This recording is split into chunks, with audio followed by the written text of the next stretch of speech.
بسم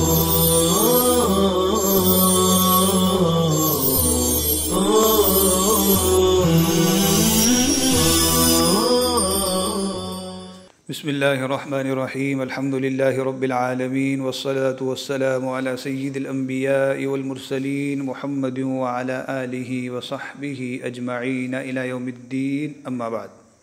عزیز طلباء کرام، مختارات من ادب العرب کا یہ 22واں سبق ہے جس کا آغاز ہم انشاءاللہ اخوان الصفا سے کریں گے۔ اخوان الصفا یہ مشہور زمانہ کتاب کلیلہ و دمنہ کا ایک پیراگراف ہے۔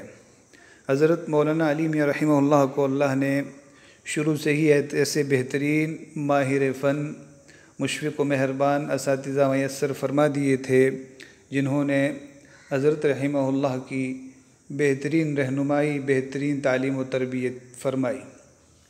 حضرت کے ایک استاذ تھے علامہ خلیل محمد انصاری یمنی رحمہ اللہ، جو اس زمانے میں ندوۃ العلماء میں پڑھایا کرتے تھے۔ تو حضرت کے بڑے بھائی مولانا ڈاکٹر عبدالعلی رحمہ اللہ نے حضرت کی تعلیم و تربیت ان موصوف سے متعلق فرما دی تھی، تو انہوں نے حضرت کے ہاتھ میں عربی زبان و ادب کے بہترین شہپارے اور بہترین کتابیں دی اور اپنے اسلاف کے بہترین ترکے اور ورثے سے ان کو وابستہ کیا۔ تو من جملہ ان کتابوں کے یہ کتاب بھی حضرت کو اس زمانے میں پڑھنے کے لیے دی گئی۔ حضرت رحمہ اللہ نے اس کتاب کو پڑھا، بار بار پڑھا، اس کے اسلوب و انداز اور اس کے محتویات اور مشتملات سے متاثر ہوئے، جس کی بنا پر زندگی بھر آپ اس کتاب کے پڑھنے کی اپنے تلامذہ اور مدارس دینیہ کے طلباء کو تلقین فرماتے رہے۔ یہ کتاب دراصل جانوروں کی زبانی انسانوں کو پند و نصائح کرتی ہے۔ جانور کس طریقے سے زندگی گزارتے ہیں، کس طرح ایک دوسرے سے متحد اور متفق ہو کر اپنے دشمنوں کو زیر کرتے ہیں، باہم اتفاق اور اتحاد، میل و محبت اور مودت کے ذریعے اپنے ساتھیوں کو، اپنے دوستوں کو ہلاکتوں سے، تباہیوں سے بچانے کی کوشش کرتے ہیں۔ تو انسانوں کو بھی ان حکایات سے یہ سبق ملتا ہے کہ اگر جانور ہو کر اور کمزور و ناتواں ہو کر اور کم عقل ہو کر، بے زبان ہو کر وہ باہمی اتفاق و اتحاد اور ایک دوسرے سے محبت و مودت کے ذریعے بڑی بڑی ہلاکتوں سے بچ جاتے ہیں، چھٹکارا پا لیتے ہیں، تو انسانوں کو بھی اس سے سبق لینا چاہیے اور اتحاد و اتفاق، قلبی محبت، حسن سلوک، اچھے برتاؤ وغیرہ سے متصف ہو کر ترقی کی راہ پر چلنا چاہیے۔ یہ کتاب دراصل ہندوستان کے ایک حکیم اور فلسفی بیدبا نے ہندوستان کے بادشاہ دبشلیم کے لیے سنسکرت زبان میں لکھی تھی اور اس کا نام رکھا تھا پنجا تنترا۔ پنجا تنترا کا مطلب 5 فصلیں۔ تو چونکہ یہ کتاب 5 فصلوں پر مشتمل تھی، اس لیے اس کا نام پنجا تنترا رکھا، اور یہ قبل مسیح کی بات ہے۔ پھر جب ایران اور روم کے بادشاہوں کو اس کتاب کا علم ہوا تو انہوں نے بڑی حکمت اور بڑی حیلہ بازی سے ہندوستان سے اس کتاب کو لیا، اور برزوہ نے ہندوستان سے اس کتاب کو لے کر سنسکرت سے پہلوی زبان میں، جو فارسی زبان کی طرح ایک زبان تھی، اس میں اس کا ترجمہ کیا۔ پھر پہلوی زبان سے عربی میں عبداللہ ابن مقفع نے اس کا ترجمہ کیا۔ جب عربی میں یہ ترجمہ ہو گیا تو یہی عربی ترجمہ پوری دنیا میں پھیل گیا، اور سنسکرت اور پہلوی زبان کے جو اصل نسخے تھے وہی سرے سے مفقود ہو گئے۔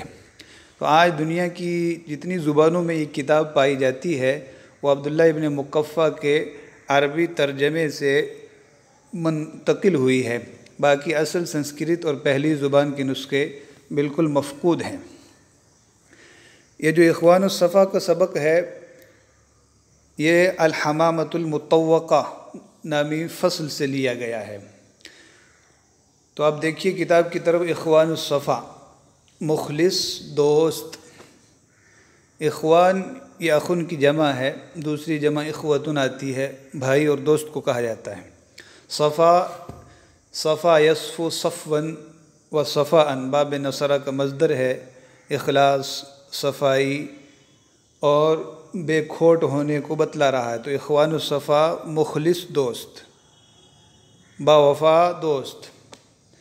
اور ابن مقفع کا مختصر تعارف حضرت رحمہ اللہ نے نیچے لکھا ہے کہ ایک فارسی الاصل کاتب اور لکھاری تھا، جس نے عربی ماحول میں پروان چڑھا اور فارسی اور عربی دونوں زبانوں میں لکھنے میں اس کو کمال مہارت حاصل تھی۔ بنو امیہ کے دور میں اس کو کتابت کا، ترجمہ نگاری کا عہدہ سونپا گیا۔ بنی عباس کے دور میں مسلمان ہوا اور منصور کے دور میں 142 میں قتل کیا گیا۔ ابن مقفع ادب اور انشاء اور ترجمہ نگاری میں یکتائے روزگار تھے۔ ان کا ایک مخصوص طریقہ تھا جو بالکل سہل اور فطرت و طبیعت سے ہم آہنگ تھا۔ الفاظ تو خفیف اور مختصر ہوتے، لیکن معانی بہت گہرے اور عمدہ ہوتے تھے۔ تو یہ آدمی ترجمہ نگاری میں عجوبہ روزگار تھا۔ اس کے ترجمے سے ترجمے کی کوئی بو نہیں آتی، یہ پتہ چلانا مشکل ہو جاتا ہے کہ یہ ترجمہ ہے یا اصل کتاب ہے۔ اور اگر اس کا ترجمہ نگاری کا نمونہ دیکھنا ہو تو ہمارا یہ پیراگراف اس کو دیکھ لیا جائے یا اس پوری کتاب کو پڑھا جائے تو معلوم ہوتا ہے کہ ترجمہ نہیں بلکہ اصل یہ کتاب لکھی گئی ہے۔ تو عبداللہ ابن مقفع کے ذریعے پہلوی زبان سے یہ عربی میں منتقل ہوئی، پھر عربی زبان سے دوسری زبانوں میں منتقل ہوئی، تو ہم عربی زبان میں ہی اس کو پڑھنے کی کوشش کر رہے ہیں۔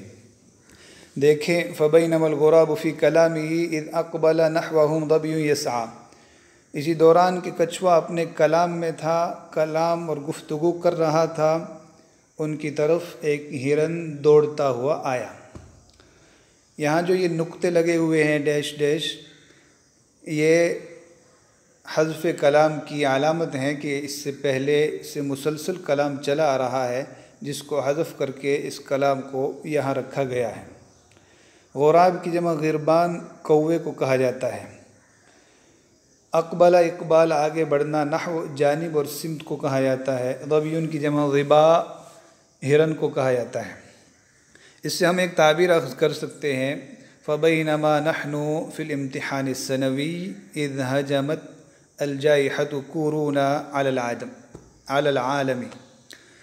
ہم سالانہ امتحان کے پیریڈ میں تھے، سالہ امتحان کے وقت میں تھے کہ اچانک کورونا وائرس نے پوری دنیا کو اپنی جھپیٹ میں لے لیا۔ آگے دیکھیں، فَذُعِرَتْ مِنْهُ السُّلْحَفَاتُ فَغَاصَتْ فِي الْمَاءِ وَخَرَجَ الْجُرَذُ إِلَى جُحْرِهِ وَطَارَ الْغُرَابُ فَوَقَعَ عَلَى شَجَرَةٍ۔ کچھوا اس سے ڈر گیا اور پانی میں گھس گیا۔ چوہا اپنے بل کی طرف چل دیا اور کوا اڑ کر ایک درخت پر جا بیٹھا۔ ذعیرہ، خوف زدہ ہونا، ڈرنا، یہ مجہول استعمال ہوتا ہے۔ ذعرت من، میں تو ڈر گیا۔ اذعر من، مجھے تو اس سے ڈر لگتا ہے۔ اور مذعور استعمال ہوتا ہے، رجل مذعور، سہما ہوا شخص، ڈرا ہوا شخص۔ اور معروف میں ذعر یذعر اور ذعیر یذعر، فتح اور سمیع سے آتا ہے، اس کے معنی بھی ڈرنا اور خوف زدہ ہونا، لیکن عموماً یہ مجہول استعمال ہوتا ہے۔ ذعرت، ڈر گیا، یذعر، ڈرتا ہے۔ سلحفات اس کا نائب فاعل ہے۔ سلحفات کی جمع سلاحف، کچھوے کو کہا جاتا ہے۔ غاص یغوص غوصاً، پانی میں گھس جانا، پانی میں غوطہ لگانا، اسی سے غواص، غوطہ خور کو کہا جاتا ہے۔ جرذ، اس کی جمع جرذان آتی ہے۔ جرذ نوع من الفأر، چوہے کی ایک قسم ہے جس کو جرذ کہا جاتا ہے۔ تو جحر کی جمع اجحار، بل۔ خرج الجرذ الى جحرہ، چوہا اپنے بل کی طرف نکل گیا۔ وطار الغراب فوقع على شجرہ، طارا یطیر طیرن طیرانن اڑنا، وقع یقع وقوعا بیٹھنا گرنا، تو کوا اڑ کر ایک درخت پر جا بیٹھا، شجرۃ کی جمع شجرات۔ ثم ان الغراب حلق فی السماء لینظر هل للظبی طالب، پھر کوے نے فضا میں ایک چکر لگایا دیکھنے کے لیے کہ کیا کوئی ہرن کی تلاش میں ہے، یعنی ہرن سہما ہوا ڈرا ہوا دوڑتے ہوئے ان کے پاس آیا، تو سب اپنے اپنے بلوں میں اور اپنے اپنے مکانوں میں گھس گئے، تو کوے نے فضا میں منڈلا کر چکر کاٹ کے یہ دیکھنے کی کوشش کی کہ یہ کیوں ڈرا ہوا سہما ہوا بھاگ کر آیا ہے، کیا کوئی شکاری اس کی تلاش میں ہے۔ حلق کا تحلیق حلقہ بنانا، اڑنا، چکر لگانا۔ سما کی جمع سماوات، آسمان کو بھی کہا جاتا ہے اور فضا کو بھی۔ کل ما علا کا فہو سما، ہر اوپر والی چیز کو سما سے تعبیر کیا جاتا ہے، چھت کو بھی سما کہا جاتا ہے۔ طالب هل للظبی طالب، کیا ہرن کا کوئی طلبگار ہے، کوئی اس کی تلاش میں ہے، تو طالب یہ مبتدا مؤخر ہے، ظبی یہ خبر مقدم ہے۔ فنظر فلم یر شیئا، کوے نے دیکھا تو اسے کوئی چیز دکھائی نہ دی۔ فنادى الجرذ والسلحفاة وخرجا، تو اس نے چوہے اور کچھوے کو آواز دی اور وہ دونوں باہر نکل آئے۔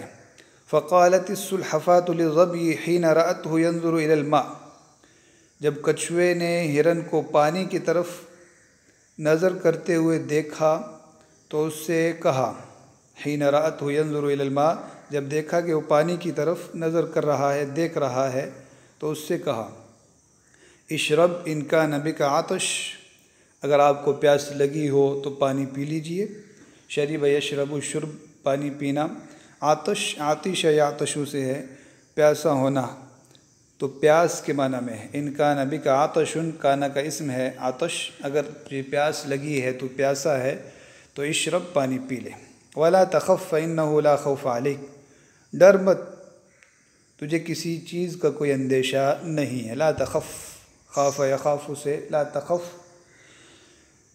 ڈرو مت، فإنه لا خوف عليك، تجھے کوئی اندیشہ نہیں، تجھے کوئی ڈر نہیں ہے۔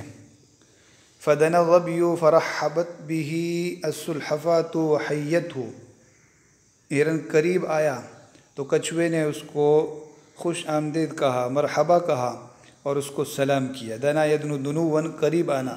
دنا الظبی کو ہرن قریب آیا۔ ادنا قریب کرنا، ادنیتہ الیہ، میں نے اسے اس کے قریب کیا۔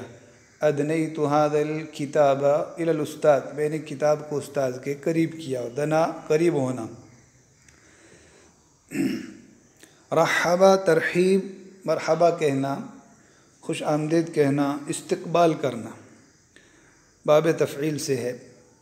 حی یحیی تحیۃً، سلام کرنا، تو فرحبت به السلحفاة وحیتہ، ہم یوں کہہ سکتے ہیں جاء صدیقی فرحبت به وحییتہ، میرا دوست آیا، میں نے اس کو خوش آمدید کہا اور سلام کیا۔